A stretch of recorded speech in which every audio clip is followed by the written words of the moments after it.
국회 대정부 질문 첫날 어제 여야는 일본 원전 오염수 방류와 홍범도 장군 흉상 이전 등을 두고 치열한 공방을 벌였습니다. 더불어민주당 일부 의원들이 대통령 탄핵 가능성까지 언급하면서 고성이 오가기도 했습니다. 예, 그리고 조금 전 잇따라 보여드렸던 연합뉴스 TV와 연합뉴스가 공동으로 실시한 여론조사에서는 윤석열 대통령의 지지율이 지난달보다 소폭 하락한 34.1%를 기록했습니다. 오늘 정치권 이슈들 최수영 시사평론가, 김성환 시사평론가와 함께 이야기 나눠보겠습니다. 두 분 어서 오십시오. 안녕하세요. 예, 안녕하십니까. 예, 어제 국회 대정부 질문 첫날이었는데요. 예상했던 것처럼 여야의 공방 상당히 좀 치열했습니다. 여러 현안들에 대해서 정말 껌껌이 부딪히는 모습들을 볼 수 있었는데요. 두 분께서는 이 질문 첫날을 좀 어떻게 보셨는지 먼저 좀 들어보겠습니다. 그래서 사실 저는 예견을 했습니다. 사실 이제 이게 이번 정기국회, 특히나 그러니까 이번 21대 국회 마지막 그 정기국회 대정부 질문 아니겠습니까? 그렇죠.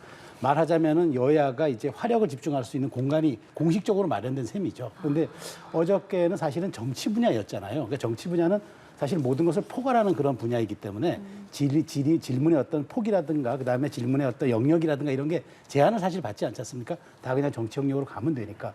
그리고 최근에 또 불거진 이제 김만배 허위 인터뷰 사건, 네. 이 사주 사건 이것 관련해 가지고 굉장히 또 이게 대선 어떤 그 말하자면 개입 논란이 또 될 수 있기 때문에 이렇게 좀 뜨거웠던 현안들이 많아서 여야가 공식적으로 마련된 현장에서는 정말 이렇게 고성도 오고 가고 말하자면 자신들의 입장을 너무 집중하는 그런 이제 그 질의가 형성됐는데 저는 이제 남은 기간이 좀 문제라고 봐요. 지금 오늘은 이제 외교 통일 안 보고 그다음에 이제 경제가 있고 그다음에 네. 사회 문화가 있지 않습니까? 네. 정치는 그렇다 치더라도 다른 분야들은 좀 그 질문의 주제에 맞는 쪽으로 저는 질문했으면 좋겠다. 마지막 정기국회고 또 우리가 정치만 대한민국에 있는 것이 아니라 외교, 안보, 사회, 경제 모든 것들이 있기 때문에 이 질문의 카테고리에 맞는 그런 질문들을 하고 정부는 답변을 하면서 국민들이 앞으로의 민생은 어떻게 갈 것인지 앞으로 국가는 또 어디로 나아갈지 이런 것들에 대한 예측 가능한 좀 그런 그 국회의 장이 돼야 되기 때문에 어제는 충분히 저도 정치 분야였기 때문에 여야가 뜨겁게 정말 창과 칼이 맞부딪히는 그런 소리가 날 거라고 예상했습니다만 오늘이라든가 이제 외교안보 통일 굉장히 중요하잖아요. 또 경제,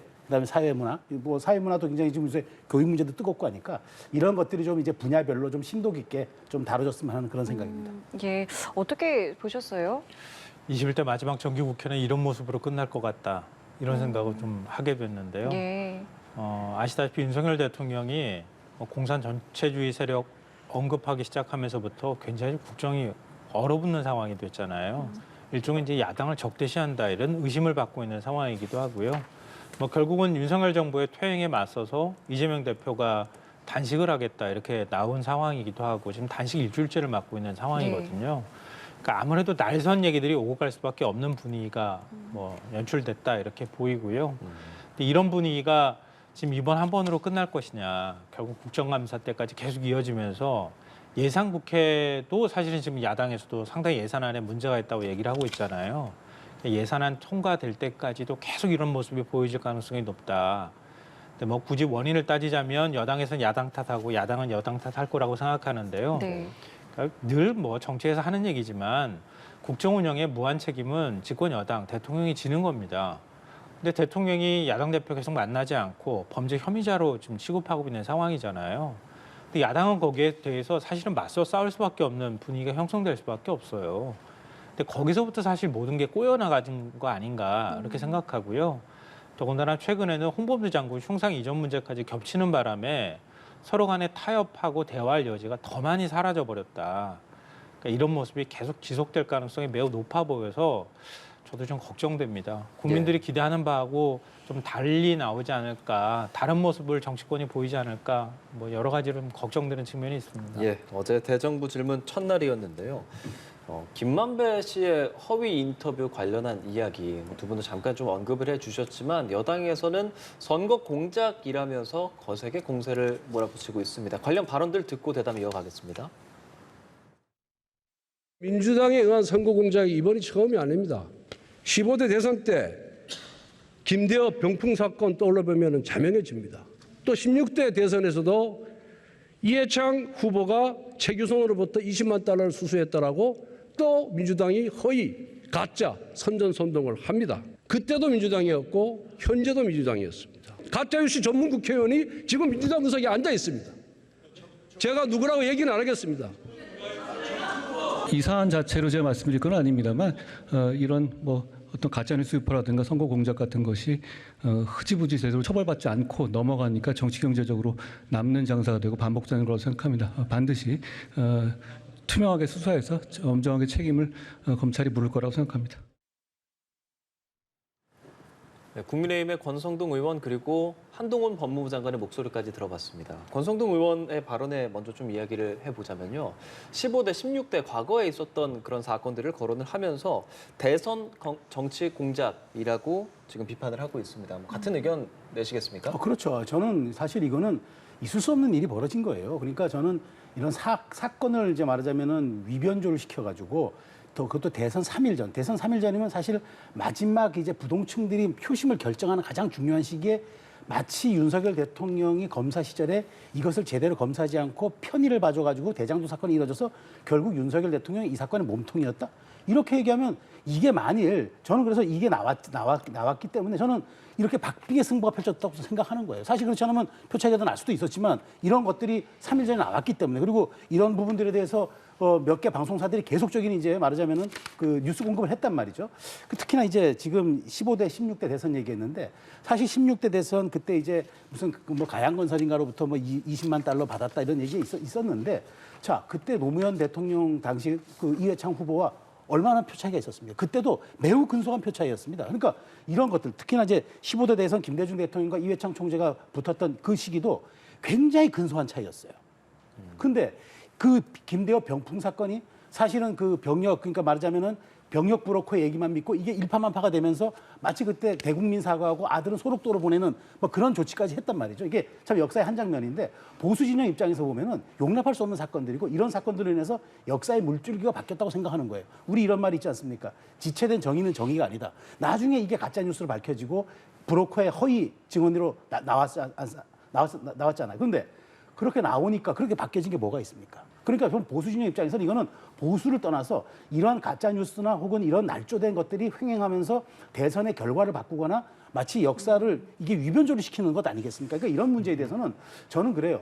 이게 또 시효가 지나면 또 흐지부지되고 그다음에 말하자면 또 대선 결과가 끝나면 또 이렇게 묻혀지는 경향들이 있는데 저는 이런 점에서 이런 부분들은 더더군다나 이거는 언론인에게 돈을 줬다. 1억 6,500만 원인가의 거액을 주고 가짜뉴스를 사주했다라는 지금 의혹이 있는 사건이기 때문에 네. 저는 이런 것들에 대한 실체적 진실은 명명백백하게 밝혀져서 다시는 우리 사회에 이렇게 민주질서를 해치거나 혹은 역사를 위변조시키는 이런 사건들이 있어서는 안 됩니다. 예, 민주당이 또 허위 가짜 선전선동을 한다는 권성동 의원의 말, 대선 정치 공작이라는 표현에 대해서 어떻게 말씀하시겠습니까? 권성동 의원은 무슨 근거로 그렇게 얘기하는 거죠? 민주당이 이번에 가짜 인터뷰할 때 그때 개입했다고 하는 정황이나 증거 있습니까? 없잖아요. 그러니까 일종의 검찰발 뇌피셜이 지금 정치권에서 오히려 선거 공작으로 지금 만들어지고 있는 상황이 아닐까 그런 생각이 드는데요. 제가 인터뷰 내용이 적절했다고 얘기하는 건 아닙니다. 예. 그리고 금전거래가 있었다고 하는 걸 부인하고 있는 상황은 아니기 때문에 그건 도덕적인 문제에 있어서도 문제가 있다, 비판받을 소지가 있다 이렇게 생각하는데요. 예. 다만 그거하고 선거 공작이라고 하는 개념이 들어가게 되면 일종의 정치 세력이 뭔가의 사실을 조작했다, 의도적으로 선거에 영향을 끼치기 위해서 이런 개념으로 국민들이 이해하잖아요. 그런데 법무부 장관조차 선거 공작이라는 표현을 써요. 그러면 법무부 장관은 도대체 무슨 근거를 가지고 선거 공작이라고 얘기하는 겁니까? 아니, 그러니까 국민의힘에서 일본 후쿠시마 오염수를 처리 오염수라고 얘기를 하자며요. 처리수라고 표현하면 되지 않겠냐고 얘기를 하는 거하고 비슷한 건데요. 어떤 사안에 대해서 용어 정리를 어떻게 하느냐에 따라서 정의를 어떻게 내리느냐에 따라서 받아들인 사람이 다르게 받아들일 수 있잖아요. 그걸 우려하니까 국민들의 안전에 대한 불신이나 이런 것들이 작동할 수 있으니까 과학적으로 처리된 오염수다. 뭐 이런 식의 표현들을 사실 끌어들이는 거잖아요. 그러니까 그렇게 얘기하면서 이런 상황 같은 경우에는 이미 다 민주당이 마치 선거 공작을 한 것처럼 이렇게 표현하는 것은 이건 적절치 않다 이렇게 생각하고요. 그리고 상식적으로 좀 납득이 안 되는 측면은 뭐냐면요. 지금 인터뷰가 방송이 됐던 거는 대선 사흘 전이잖아요. 예. 근데 인터뷰가 된 거는 그 6개월 전이에요. 예. 그럼 김만배라는 사람이 지금까지 이제 김만배라는 사람이 이걸 조작했다고 얘기가 알려지고 있잖아요. 검찰도 그렇게 밝히고 있는 건데요. 6개월 뒤 상황까지 예측해가지고 미리 인터뷰 내용을 다 만들어놨다는 얘기가 되는 거잖아요. 이 상식적으로 좀 납득이 안 돼요.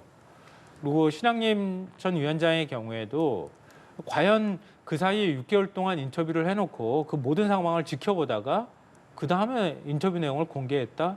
이것도 잘 이해가 안 되는 측면이 있어요. 설득력이 좀 떨어지는 측면이 있고요. 네. 또 하나는 윤석열 대통령이 부실 수사를 하지 않았는데 마치 부실 수사를 했던 것처럼 얘기한다 이렇게 얘기하는데요. 인터뷰 내용이 조작됐다 하더라도 부실 수사 의혹이 사라지는 건 아니에요. 왜냐하면 2011년 부산저축은행 사건 터졌을 때 그때 이제 조모 씨라는 사람이 인터뷰 내용에 등장하는 사람인데요. 그 부산저축은행 브로커로 활동했던 사람입니다. 10억 원을 수수했다고 하는데 당시에 윤석열 대통령이 수사 책임자였어요. 근데 부산저축은행 사건 수사하면서 이 사람 제대로 수사하지 않았어요. 이 사람이 언제 구속됐냐면은 4년 뒤에요. 2015년 수원지검에서 수사할 때 이 사람이 10억 원 수수한 사실이 드러나서 그때 구속이 되고 나중에 2년 6개월 넘게 형량을 유죄를 받았단 말이에요. 예. 그러니까 부산저축은행 부실 수사 자체가 사라지는 건 아니에요. 윤석열 대통령이 커피를 타줬는지 안 타줬는지에 대해서는 그거는 타줬다고 얘기하라고 해서 조작됐을 가능성이 있지만 그 나머지 부산저축은행의 부실 수사 의혹은 그 자체는 그대로 살아남아 있는 겁니다. 알겠습니다. 그러니까 마치 하나의 사안을 가지고 전체가 뭔가 됐다거나 아니면은 공작이 됐다거나 이런 식으로 사실 호도를 하는 것은 그건 너무 앞서 나가는 얘기가 될 수 있다 이렇게 생각합니다. 아니, 그러니까 그 부분은 또 얘기가 적절치 않은 건 뭐냐면 조호영 씨가 그랬어요. 당시 대장동 사건의 자금 출처 의혹에 대해서는 그 부산저축은행의 수사 대상이 아니었다고. 그러니까 부실 수사 논란이라는 하는 거는 그 사건 자체가 조사 대상이었는데 그걸 뭐 묻거나 우회하거나 덮어줬거나 이랬을 때 부실 수사가 되는 거지. 사실 그 본류를 조사하는 수사가 아닌데도 불구하고 그 수사를 안 했기 때문에 지금의 이런 대장동에 대한 자금 집행이 이루어졌다라고 얘기하는 건 그거는 무리한 추론인 거죠. 그래서 저는 그런 부분에 대해서는 자, 그럼 여기에서 여기에 실제적 진실은 뭐냐면 당시에 그러면 그게 수사가 완벽했든 완벽하지 않았든에 대한 부분들은 그건 논란이 있을 수는 있어요. 그러니까 저는 이제 거기에 대해서 말씀을 드린 거고 중요한 거는 그 사안에 불순한 의도가 개입이 돼가지고 거기에서 이제 말하자면은 그 증거와 그다음에 진술을 조작시키고 거기다 이제 없는 사실 첨가해서 네. 마치 그것이 이 사건의 실체적 진실이고 본류인 양 얘기해서 사건의 주범을 윤석열 대통령에게 뒤집어 씌우려고 했다. 이거야말로 정말 저는 그 용납할 수 없는 사안이고 이게 가장 중요한 포인트라고 저는 생각하는 겁니다. 그럼 아까 네, 선거 공작이라고 말하는 건 또 과하다라고 하셨거든요. 이 부분 어떻게 보세요? 글쎄요. 그러니까 민주당이 개입하지 않았던 선거 공작. 그러니까 민주당의 개입 여부는 아직까지 모르겠어요. 그럼 그거는 이제 조사가 시작된다니까 봐야 되지만 저는 어쨌든 선거에 말하자면 가짜 뉴스가 개입됨으로써 선거를 왜곡시키려고 했다. 그러니까 저는 정확하게 선거 공작일지 이 부분에 대해서는 내임이 저도 다시 한번 고민돼야 된다고 보지만 이 선거 자체를 왜곡시키려는 그런 음험한 시도와 의혹이라는 건 분명히 보입니다. 예. 그러니까 대장동 민간업자가요, 자기가 이 혐의에서 벗어나거나 아니면은 여러 가지 의혹이 제기된 상황에서 사법 처리를 피하기 위해서 예를 들면 민간인이 인터뷰를 조작했다고 하면 인터뷰 조작 사건이 되어야 하는 거죠. 선거 공작이 되려면요, 민주당하고 짜고 했다고 하는 의심을 살 수밖에 없는 거예요. 그러니까 제가 용어가 부적절하다고 말씀드리는 거고요. 인터뷰 내용이 조작됐다 하더라도 부산저축은행에 대한 의혹 자체가 사라지는 건 아닌데 그 모든 게 다 공작처럼 비춰지게 말하는 것은 그건 부적절하다 이렇게 말씀을 드린 겁니다. 예. 예, 알겠습니다. 한동훈 장관은 뭐 가짜 뉴스 유포나 뭐 선거 공작 이런 것들이 흐지부지 처벌이 제대로 되지 않아서 남는 장사다라는 표현까지 썼거든요. 이런 대목으로 봤을 때 조금 더 법적으로 강한 좀 조치가 예고된다라는 보도들도 나오고 있는데 일단 선거법 위반은 지금 공소시효는 만료됐고요. 네. 앞으로 좀 어떻게 진행될 거라고 보세요? 검찰이 일단 김만배 씨에 대해서 구속기한 연장을 지금 시도하고 있다니까 이제 그걸 보면 될 것 같은데 내일까지잖아요. 예, 저는 이 부분에 대해서 그래요. 법무부 장관이 사실은 우리로 치면 정확한 용어가 정의부 장관이잖아요. 그러면 저는 그래요. 사실 이 수사에 대해서는 이제 검찰총장이 지휘해야 되기 때문에 잘못 법무부 장관이 언급을 하면은 마치 이제 수사 개입이라든가 지휘가 될 수 있어서 아마 표현을 좀 조심스럽게 하고 원론적으로 정치 경제적으로 남는 장사가 되고 반복적이라고 생각한다 정도를 밝혔는데 저는 어쨌든 이 사안의 실체가 드러난 이상 조사 안 할 수 없잖아요. 자, 이게 선거 공작이 아닐 수도 있지만 선거 공작일 수도 있잖아요. 만일 여기에 민주당이 어떤 식으로든 우회하거나 직접적으로나 개입한 흔적이 밝혀진다면 선거 공작이 되겠죠. 근데 아직까지는 밝혀진 게 없으니까 저는 이 부분에 대해서는 이것이 단순하게 김만배가 이 사건을 빠져나가기 위해서 그 책임을 덮으시기 위해서 허위 진술을 종용한 건지 사주한 건지 저는 여기에 대해서 또 대가를 받고 그 언론인이 그 자기가 운영한 뉴스타파 이걸 게재한 건지 이런 것들은 또 거기 게재했다가 집중적으로 보도했던 한 매체 기자는 대선 직후에 또 뉴스타파로 이직했다고 그러더라고요. 예. 이 모든 것들이 지금 사안별로 얽혀 있고 실체적 진실이 드러나고 있는 과정이니까 여기에 대해서는 당연히 저는 검찰의 수사가 있어야 될 거를 보고 법무장관의 이런 언급은 저는 원론적인 언급으로 봐요. 그리고 수사가 진행된다면은 뭐 여기에 대해서는 검찰이 그런 책임을 가지고 증거를 또 수집하고 입증을 해야 되겠죠. 예. 그 한동훈 법무부 장관은요, 야당 대표가 얘기하는 거에 껌껌이 거기에 대해서 반박을 한다거나 뭐 이런 모습들을 그동안에 보였잖아요. 과연 공정하게 법의 잣대를 대고 있는 법무부 장관이냐, 전 사실은 신뢰하기 좀 어려워요. 왜냐하면 그러니까 지금 검찰을 통해서 다 검찰발 기사로 나오고 있는 거잖아요. 근데 어제도 그랬어요. 어제도 마치 검찰이 민주당을 의심하고 있는 것처럼, 이재명 대표를 의심하고 있는 것처럼 언론에 흘렸단 말이에요. 그러고 난 다음에 기사를 꼼꼼히 보신 분들은 아시겠지만 이제 민주당 그 주변이나 이런 사람들이 인터뷰를 그 주변 사람들을 수사하겠다, 뭐 이런 식의 얘기를 하고 있어요. 이거 제가 보니까 민주당 또 수사하게 생겼어요. 이재명 대표 또 혐의 두고 또 수사한다는 얘기 나올 것 같아요. 그러니까 이런 식인 거예요. 그러니까 검찰이 뭔가 자신들이 의심하고 있는 거를 언론에 먼저 다 흘려놓고 난 다음에 그 다음에 수사를 하는 거예요.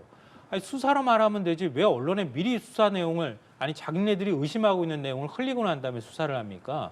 그것도 저는 이것도 말이 안 된다고 보고요. 또 하나는 한동훈 장관이 그동안에 지금 뭐 윤석열 대통령 문제 마찬가지지만 윤석열 검찰이 정말 공정하게 법의 잣대를 들이대고 있습니까?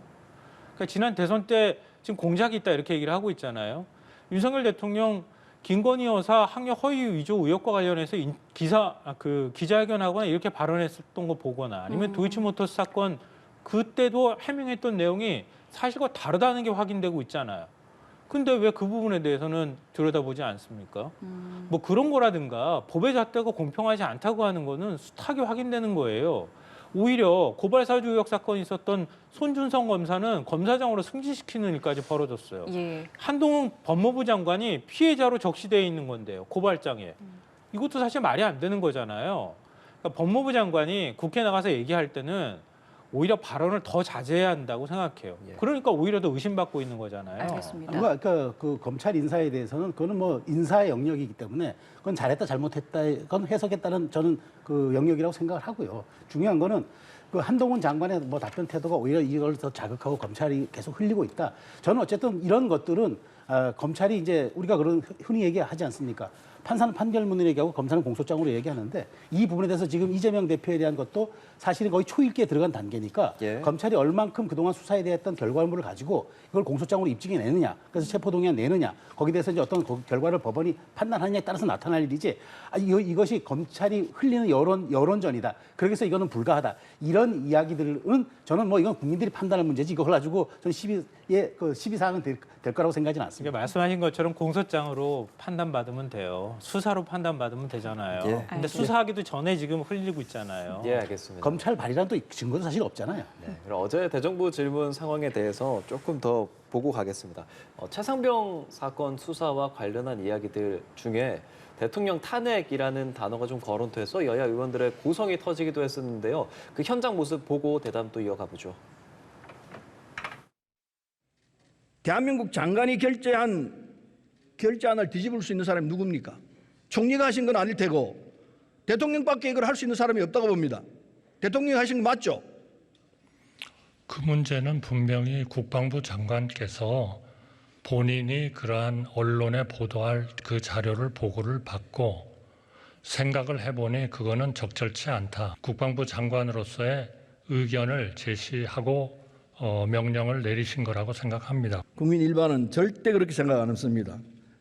이걸 바꾸라고 한 사람은 윤석열 대통령뿐입니다. 이거는 법 위반 아닙니까? 대통령이 만약 그렇게 했다면 법 위반이죠. 저는 의원님의 말씀에 동의하지 않습니다. 증거가 넘치고 넘칩니다. 탄핵 갈 수 있는 소지가 충분히 있다는 말씀 분명히 드립니다. 발언은 본의원이 하고 있습니다. 조용히 하십시오. 경고합니다. 이대로 가면은 윤석열 정권은 역사에 준엄한 심판은 물론이고 국민들이 탄핵하자고 나설지 모르겠습니다. 여야 의원들이 방청석에서 하시는 태도는 국민들이 이 발언하는 사람들의 말을 못 듣게 방해하고 있어요. 초등학교 반상회에 가도 이렇게 시끄럽지는 않습니다. 예, 어제 상황 함께 보셨습니다.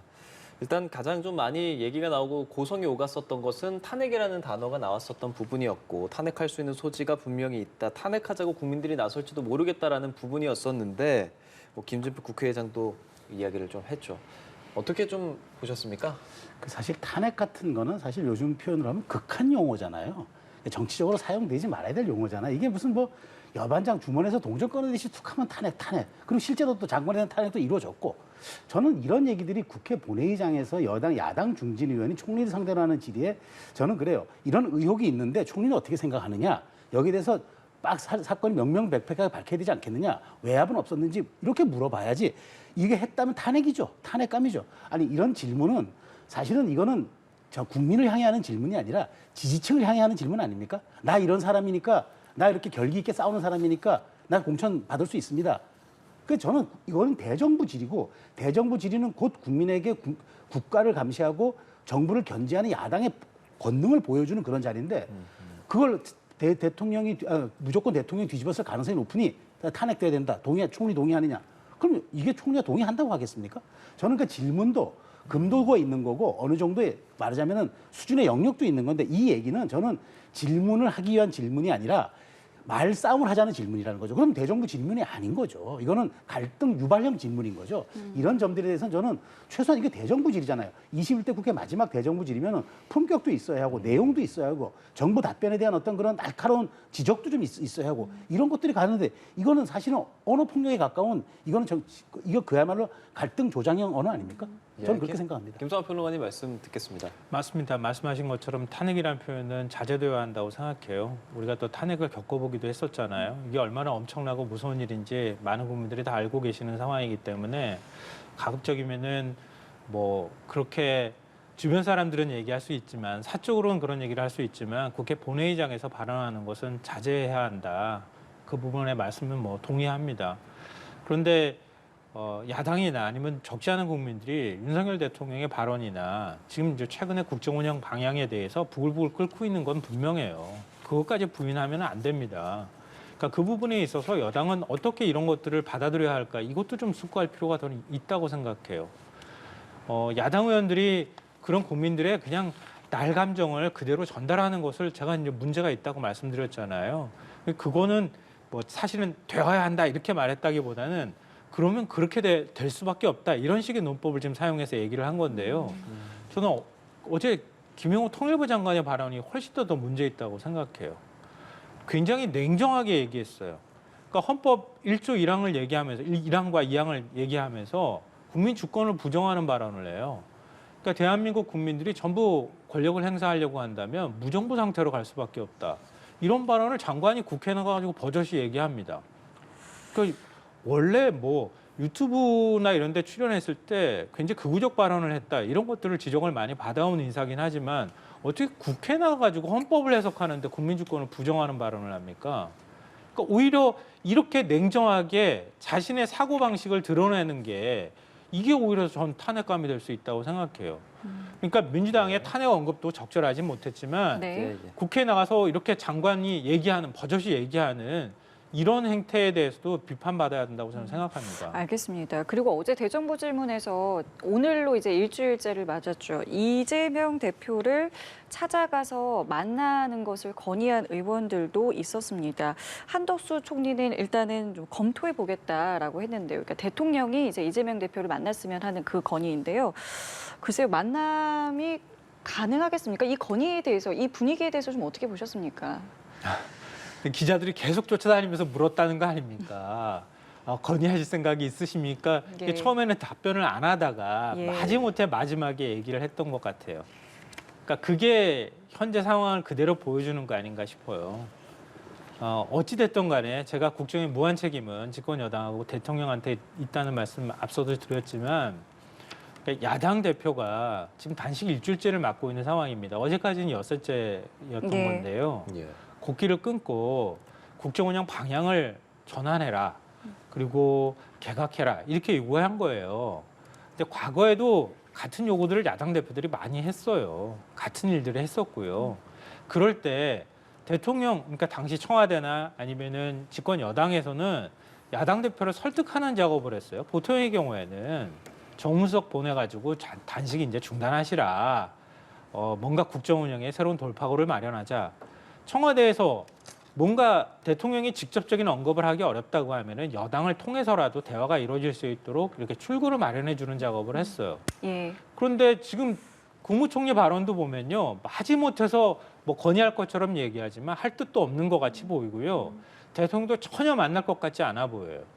이게 지금 정치 상황을 그대로 저는 보여주는 거라고 생각해요. 예. 대통령이 아니 지금 국정 2년차 그러니까 집권하고 난 다음에 1년 하고 좀 있으면 이제 반년이 지나요. 네. 그런데 어떻게 야당 대표 한 번도 안 만나요? 여야 대표도 안 만나요. 그리고 상대방을 향해서 끊임없이 비난하고 뭐 야당도 역시 그 부분에 대해서는 자유로울 수는 없다고 생각하지만 야당 대표 단식하는데 뭐 방탄 단식이니 뭐 관종이니 이런 표현 써가면서 막 비난하는 이런 모습들을 보여준단 말이에요. 그러니까 이런 태도들을 집권 여당부터 문제를 풀어가려고도 하는 노력을 보여야 된다고 저는 생각해요. 이건 너무나 당연한 정치 원론에 가까운 얘기라고 생각합니다. 출구를 말씀하셨는데 지금 일주일째입니다만은 뭐 지금 상황에서는 단식을 그만할 그러니까 그만둘 계기라던가 분위기가 전혀 마련되고 있지는 않은 상황이긴 해요. 그래서 오히려 단식의 위중함이 저는 국민들에게 전달되기보다는 네. 이 단식을 왜 하냐는 의문이 저는 국민들에게 더 많이 증폭되고 있다고 봅니다. 자, 단식이 왜 무섭냐 그러면은 예. 인간의 가장 소중한 부분, 즉 목숨이라는 거를 인간의 가장 본능적인 방식, 우리가 식욕이 가장 본능이잖아요. 그것을 거부함으로써 관철시키겠다는 거니까 그래서 무섭고 엄중한 거예요, 단식이. 네. 네. 그래서 단식이 세계사의 물꼬를 바꾼 적도 있고 그다음에 우리 정치 현대사를 바꾼 적도 많습니다. 과거에 김영삼, 김대중 전 대통령 요구사항 명료했습니다. 그리고 실제 목숨 걸었습니다. 네. 진짜 목숨을 걸었습니다. 그런데 지금 저 보십시오. 민주당은 이재명 대표가 단식하겠다고 얘기하는데 정말 이렇게 자신의 가장 소중한 것을 자기가 가장 본능적인 방식을 거부함으로써 하는데 거기다 보면 릴레이 단식합시다. 그다음에 힘내라, 파이팅.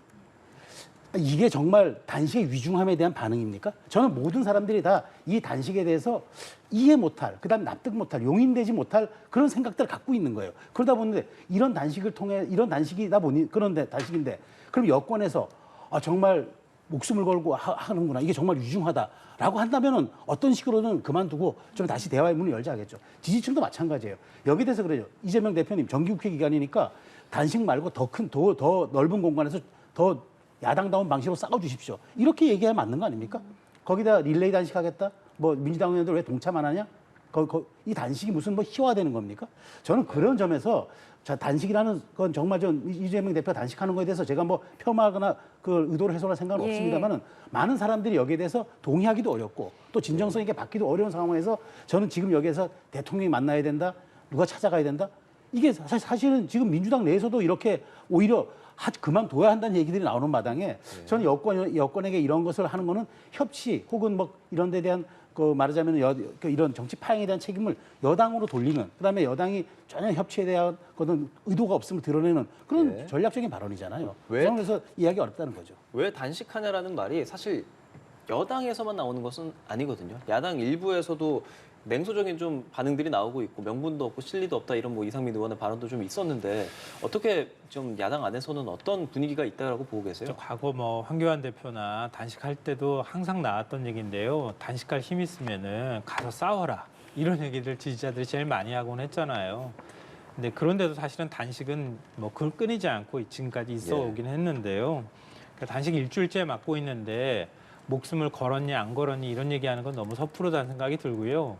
앞으로 단식 어떻게 하는지 보면 알겠죠. 그만큼 결기 있게 단식하면 진짜로 걸었다고 생각할 만큼의 일들이 벌어질 가능성도 있지 않겠습니까?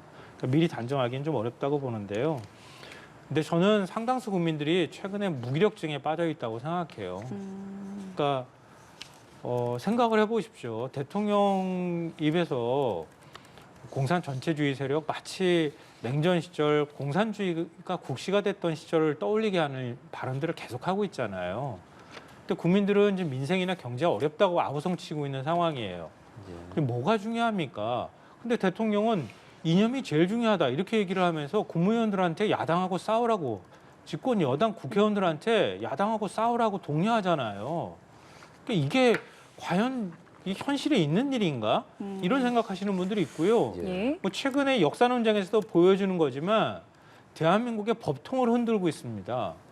헌법상에 나와 있는 헌법 전문의 얘기를 제가 다 인용하지 않아도 네. 3.1 운동으로 건립된 대한민국 임시정부의 법통을 잇는다고 돼 있어요.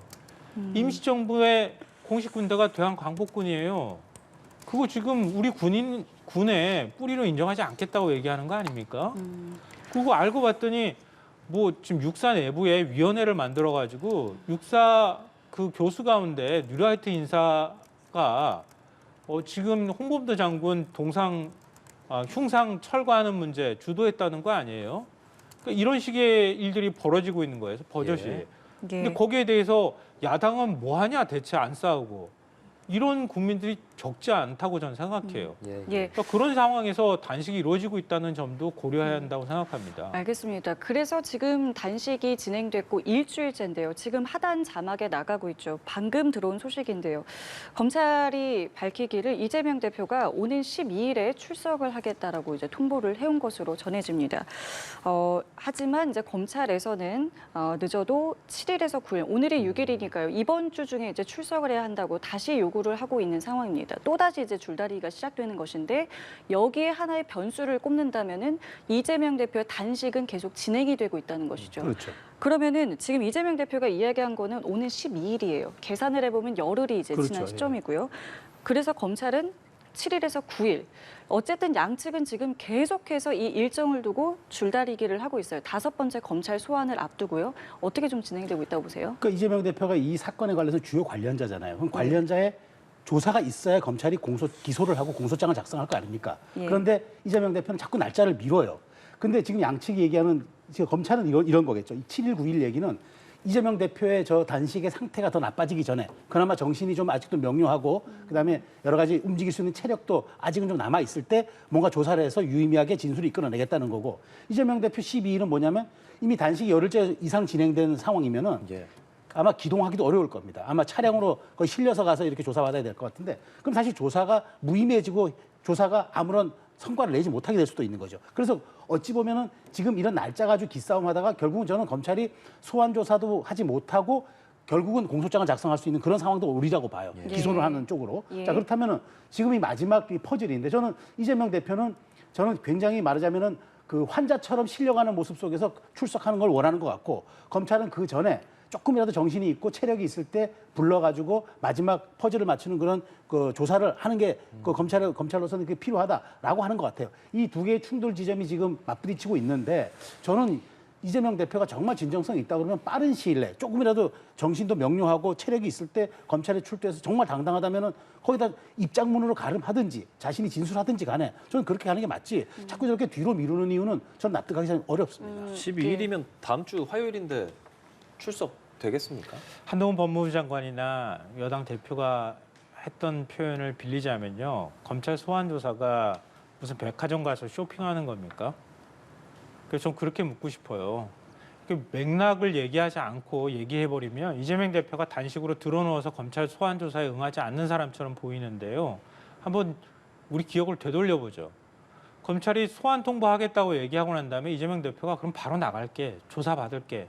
그러니까 아니야, 지금 나오지 마라고 얘기했어요. 그래서 그러면 언제 나가면 좋을까? 막 이거 가지고 신랑이 하는데 그럼 기왕이면 임시국회 회기 끝날 때 그때 소환 조사해라. 구속영장 칠 것 같으면 그때 해라. 이러면서 임시국회 회기를 끝내버렸어요. 정기국회 시작되기 전에. 그건 법에 돼 있으니까요. 9월부터 정기국회 시작되기 된다는 거는. 그랬더니 그때는 또 안 맞는데요. 그동안에 계속 수사했잖아요. 그럼 그때 소환 조사 하면 되잖아요. 또 안 해요. 아니 그러고 난 다음에 4일 날 오전에 그 이후에 국제회의가 있기 때문에 가장 빠른 시기가 그때니까 그때 받겠다. 그러니까 오전 조사는 안 돼. 나오지 마. 그러면은 시간상 보니까 9월 중순밖에 안 되는데 어떡할까? 그러다가 12일 날 나가겠다고 하니까 아니 12일 날 또 안 돼. 그럼 9일 날 늦어도 9일 날은 와. 이렇게 얘기하고 있어요. 아니 무슨 야당 대표를 이런 식으로 조사합니까? 그러니까 야당 대표도 국민인데 뭘 특권 누리냐 이렇게 얘기하는데요. 제가 아까 손준성 검사 얘기했잖아요. 고발 사주 사건이 있을 때 손준성 검사 수사 안 받았어요. 제대로 소환 통보 받고도. 한동안 법무부 장관도 휴대폰 제출 안 했잖아요.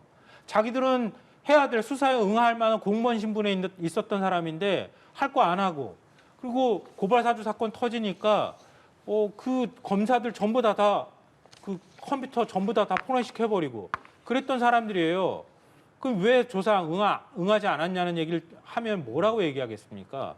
근데 야당 대표한테 특혜를 바라는 건 아니지만 정기국회 상황인데 그동안에 수사를 안 해왔던 것도 아니고 제가 볼 때는 질문지를 다 써놓은 것 같거든요. 그러면 질문지 다 써놓고 난 다음에 왜 질문 안 해요? 그냥 하면 되지. 근데 왜 이걸 가지고 이렇게 계속 뭔가 시기를 늦추고 우리 마음대로 하겠다고 왜 우기겠습니까? 그것 자체가 전 정치적이다. 야당 대표가 단식을 이런 방식으로 하고 있다는 걸 자꾸 국민들한테 얘기하기 위해서 검찰이 정치적으로 행동하는 것이다. 저는 그렇게 의심하고 있습니다. 그러면 궁금한 것이 지금 이 신경전을 바라보고 있는 이제 민주당의 분위기는 어떨 거라고 보세요? 아까 말씀하신 것처럼 만약에 이것 또한 무산이 돼서 이게 만약에 또다시 체포동의안이 넘어올 수도 있는 상황이거든요. 그렇죠. 네. 저는 사실 검찰이 그러니까 12일 출석, 그다음에 아닌 검찰이 얘기한 7, 9일 출석이 무산되잖아요. 예. 그럼 저는 바로 이제 영장을 작성하는 쪽으로 갈 것 같아요. 왜냐하면 지금 마지막 질문에 대한 그러니까 마지막 확인 절차만 검찰이 남은 것 같기 때문에 자 그렇다면 저는 지금 추석 전에 영장을 칠 가능성이 매우 높게 되겠죠. 지금 12일이라면 이재명 대표가 12일, 여기는 7, 9일이니까 그러면 20일 이후는 체포동의안을 국회로 보낼 수가 있겠죠. 어쨌든 이 질문서를 가름하고 자 그렇다면 저는 정기국회 전에 이재명 대표 그리고 이재명 대표의 단식이 저는 어떻게 진행될지 모르지만 정말 20일 정도 넘어가면은 이제는 거의 극한까지 상황이 갔을 것 같은데 저는 이제 그렇게 되면은 만일 이재명 대표가 정말 저렇게 기동도 하기 어렵고 체력이 다 소진된 상황 누워 있는 상황에서 체포동의안이 나온다. 정말 그러면 비명계 쪽에서 이걸 가결시키기 쉬울까요? 저는 그래서 이번 목적이 그래서 대통령과 여당이 받을 수 없는 조건을 걸고 하는 단식이라서 이게 혹시 다른 목적이 있지 않느냐는 것이 많은 사람들의 그런 의혹, 이것도 추리 아니겠습니까? 자, 그렇다면 저는 이게 정말 노리고 있는 노림수가 본인에 대한 어떤 수사에 대한 체포동의안 제출에 대한 말하자면 방어용이라 그러면은 저는 이재명 대표가 충분히 지금 이 목적을 달성하고 있다고 보는 거예요. 그래서 20일 이후에 검찰의 체포동의안 날라오면은 이재명 대표가 거의 이게 빈사 상태에 누워 있는 상태에서 과연 그러면 영장 실질 심사를 받으러 가시오라고 가결해줄 의원이 얼마나 되겠습니까? 저는 이런 것들이 다 고려된 단식이라서 저는 그래서 지금 검찰과 이재명 대표의 말하자면 출석을 통한 힘겨루기도 지금 그런 정점으로 치닫고 있다고 저는 보는 겁니다. 어제 김진표 국회의장도 단식장을 찾아가지고 여야의 협치가 좀 실종된 부분에 대해서 아쉬움을 좀 토로하기도 했거든요. 어떻게 좀 진행될 거라고 보세요? 글쎄요. 사실 예측하기가 쉽지가 않아요. 왜냐하면 사람이 견딜 수 있는 시간이라는 게 일정하게 한계가 있을 수밖에 없잖아요. 근데 그렇기 때문에 이재명 대표가 언제 단식을 중단할 수 있는 상황이 될지 또 체력이 어디까지 될지를 사실 단정하기는 쉽지 않은 상황이라 그걸 정치적으로 계산하기 시작하면 한도 끝도 없는 거잖아요. 그러니까 검찰 입장에서는 가급적이면은 부담이 적을 때 조사하고 싶은 마음은 있을 것 같은데요. 그렇다 하더라도 사흘 차이가 그렇게 또 대단할 건가 이런 생각은 들어요. 그러니까 단식을 했을 때 한 열흘 정도 지나는 시점이 됐을 때 하고 하루 이틀 더 지났을 때 하고 도대체 어느 정도 차이가 있는 건가. 그러면 지금 현재 일정상 맞춰서 한다고 하면 이재명 대표가 소환조사 응하지 않는다고 하는 것도 아니니까 그러니까 지금 이 시점에서는 이 줄다리기 좀 그만뒀으면 좋겠다 이런 생각이 들고요. 네. 그리고 지금 당내 상황 같이 연결해가지고 말씀을 해주신 것 같은데요.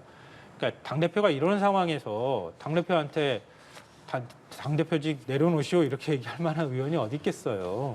일단은 더 큰 사안이 윤석열 대통령이나 윤석열 정부가 지금 하는 것에 대해서 저항하고 싸우는 거잖아요.